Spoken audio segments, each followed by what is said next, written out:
Cinema হলে গিয়ে দেখবো, মানে লিটারালি তুফান দেখার পর সাকিব খানের বিশাল বড় ফ্যান হয়ে গেছে। ফোনের গ্যালারিতে তার সাথে যত স্মৃতি, যত মেমোরিজ আছে, যত চ্যাট আছে সব ডিলিট করে দিতে হবে, আদারওয়াইজ সম্ভব না। মানে শহরের যেই মানে এরিয়াটাতে বসবাস করতো সেই এরিয়াটাতে আমি পা রাখি না। সাথে সাথে কাজ করছি অলমোস্ট 2023-এর শুরু থেকে কাজ করছি, এটা 2025-এর প্রায় মাঝামাঝি দিকে আমরা এসে যাচ্ছি, 3 মাস চলছে। তো বিষয়টা হচ্ছে যে ওর সাথে শুরু থেকে আমার সম্পর্কটা আপনিতে ছিল, স্টিল আমরা কেউ কাউকে আপনি ছাড়া সম্বোধন করতে পারি না। আর বিষয়টা হচ্ছে যে আমরা যখন একসাথে কাজ করি তখন হচ্ছে আমাদের মধ্যে একটা ভালো বন্ডিং ক্রিয়েট হয়, খুনসুটি করছি, দুষ্টমি করছি, সব কিছু ভালো যাচ্ছে। আর অন স্ক্রিনে এত পরিমাণে প্রেম করছি যে অফ স্ক্রিনে আর প্রয়োজন পড়ছে না, মানে অন স্ক্রিনে পুষাই নিচ্ছি।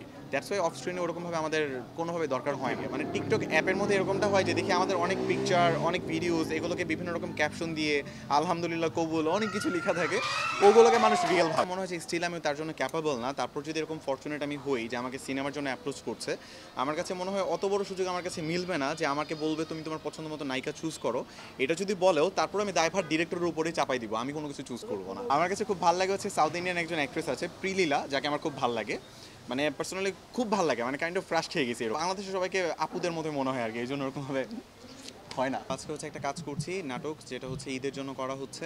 আর সেই কাজটা সম্পূর্ণটা আমাদের প্র্যাঙ্কিং প্রোডাকশনের, যেখানে আমার কো আর্টিস্ট হচ্ছে সাথী। আর তাছাড়া গল্পটা সুন্দর, কিছুটা রোমান্টিক, বাট পুরোটা বলতে গেলে কমেডি জনারই বলা যায়।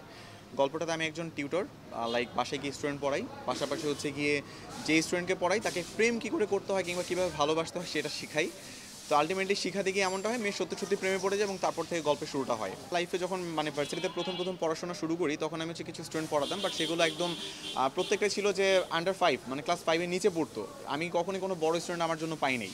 এর জন্য অলমোস্ট কাজ করা হচ্ছে প্রায় আমাদের প্রোডাকশন থেকে কাজ করছি প্রায় 4টার মতো কাজ করা হবে, যার মধ্যে একটা হচ্ছে বঙ্গর জন্য করছি, বাকি 3টা একদম ইউটিউবের জন্য যাবে, একটা ওটিটিতে যাচ্ছে। আর তাছাড়া 2টো কাজ সম্ভবত বাইরে করা হবে।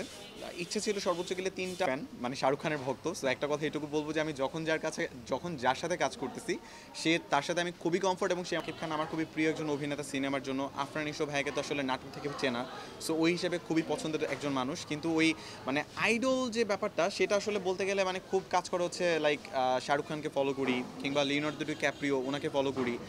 মানে বাংলাদেশি অভিনেতাদেরকে ওইরকমভাবে আসলে আইডল হিসেবে ভাবি না, কিন্তু প্রিয় হিসেবে মনে করি। যেমন শাকিব খান আমার খুব প্রিয়, আমার কাছে মনে হয় যে লাইক মানে বাংলাদেশের কিং খান, একটা মেগা স্টার হওয়ার যে ব্যাপার, সেই দাপটটা আসলে ওনাকে দেখে মানে নিজের মধ্যে একটা গর্ব কাজ করে যে লাইক আমাদের একজন শাকিব খান আছে, এই ফিলিংসটুকু পাই। এটা গেলে এটুকু বলতে হবে যে যখন শাকিব খানের নাম আসতেছে তখন এই সিনেমা আসলে লাইক এটাকে নিয়ে ভাবনার কিছু নাই, এটাকে নিয়ে মানে দ্বিমত পোষণ করার কোনো কারণ নাই। মুভিটা মাস্ট বি দেখবো। আর এটা দেখার পর দেখা যাবে দাগিটাও অবশ্যই দেখা হবে, কারণ এটুকু বলতে পারি যে আমি যদি সিনেমা জগতে শাকিব খানকে হিরো বলি বা শাকিব খানকে সুপারস্টার বলি, আমাকে এই নাটক জগতে এসে কিন্তু আমাদের আফরান নিশো ভাইকে গুরু বলে, সবাই গুরু বলে সম্বোধন করে। সো সেই জায়গা থেকে ওনার সিনেমা তো মিস করবো না যত কিছুই হোক।